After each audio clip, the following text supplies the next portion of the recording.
کہ جی میں غوث پاک دا دھوبی ساں، ایک وہ بھی سنیا نا، فرشتے آئے تو انہوں نے پہلا سوال کیا مر ربو کا، تو انہوں نے کہا میں شیخ عبد القادر جیلانی کا دھوبی ہوں. اور یہ واقعہ اشرف علی تھانوی نے بھی نقل کیا ہوا ہے، صرف بریلوی نہیں بیان کرتے. یہ پتہ نہیں کس نے کیمرہ بیچ میں فٹ کیا ہوا تھا. شروع واقعہ ہے غوث پاک رحمۃ اللہ تعالی کے دھوبی کے حوالے سے بیان کیا گیا، لیکن ہمارے علماء نے رد کیا اس کا، ایسا کوئی واقعہ نہیں ہے، کوئی اس کا ثبوت نہیں ہے. تو ہمارے جو اسلاف ہیں باقاعدہ فتاوی دیے، بالکل فتاوی اس کے اوپر فتاوی دیے، بالکل سارے بخاری شریف الامجدی صاحب رحمۃ اللہ علیہ کا فتویٰ ہے، مفتی جلال الدین امجدی صاحب رحمۃ اللہ تعالی کا فتویٰ ہے. اور ایسی چیزوں کا رد ہمارے علماء کرتے ہوئے آئے ہیں. خود ہمارے امام اہل سنت رحمۃ اللہ تعالی نے فتاوی رضویہ میں غوث پاک کی طرف منسوب کرامت پہ گفتگو کی اور بیان کیا اس بات کو کہ وہ سوال کیا گیا، دو کرامتوں کے بارے میں سوال کیا گیا.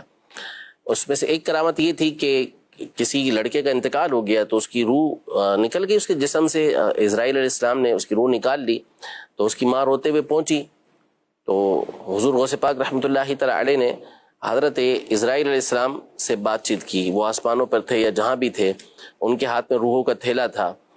تو واقعے کے اندر یہ بیان کیا گیا کہ انہوں نے ان سے روح کا تھیلا چھین لیا، تو اس میں جتنے بھی روحیں تھیں وہ جسموں کی طرف لوٹ گئیں. تو اعلیٰ امام علیہ سنت نے اس کا شدید انکار کیا، بولے یہ توہین ہے حضرت اسرائیل علیہ السلام کی. اور حضرت اسرائیل علیہ السلام نے ملک الموت جو ہیں یہ بالاتفاق غوث پاک رحمۃ اللہ تعالی سے افضل ہے، تو کسی فرشتے کی توہین یہ تو ویسے ہی ناجائز و حرام و کفر ہے، تو اسرائیل علیہ السلام کی توہین غوث پاک رحمۃ اللہ تعالی کیسے کر سکتے ہیں؟ صحیح غلط چیز تھی نا، اس کا انکار کیا، نہیں تسلیم کیا اس کو. لیکن اگر اسی واقعے کو ہم دوسری جہت سے دیکھیں تو صحیح مسلم کے اندر اور دیگر صحیح ستہ کے اندر حدیث پاک موجود ہے کہ موسیٰ علیہ السلام نے تھپڑ مار کے حضرت ملک الموت علیہ السلام کی آنکھ کو باہر نکال دیا تھا.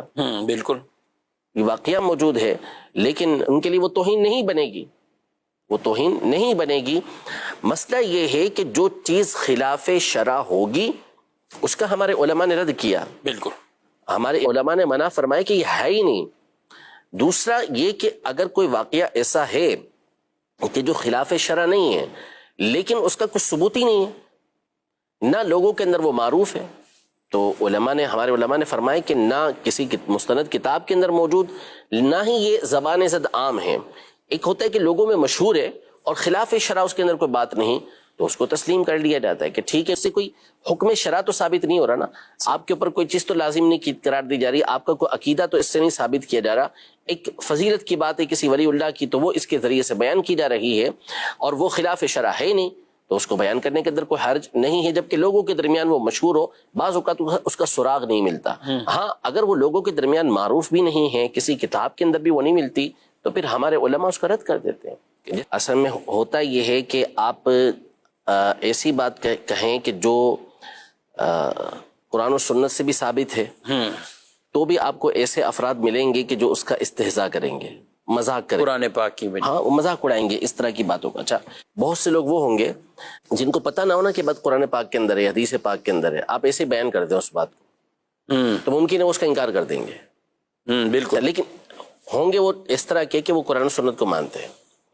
جب انہیں بتایا جائے کہ قرآن و سنت میں اس طرح ہے تو وہ تسلیم کر لیں گے کہ ہاں بچے قرآن و سنت میں آگے مان لیں گے، ٹھیک ہے. لیکن یہاں یہ نقطہ ہے، یہ پہلو ہے کہ دیکھیں ایسی بات جب ان کو معلوم نہیں تھی کہ قرآن پاک کے اندر ہے یا حدیث پاک کے اندر ہے، تو انہوں نے اس کا انکار کیا نا. اس کا مطلب یہ ہوا کہ ان کی عقل نے کہا کہ نہیں ایسا نہیں ہو سکتا، لیکن ان کی عقل تھی قرآن و سنت کے تابع، تسلیم کرنے والے تھے، مان لیا.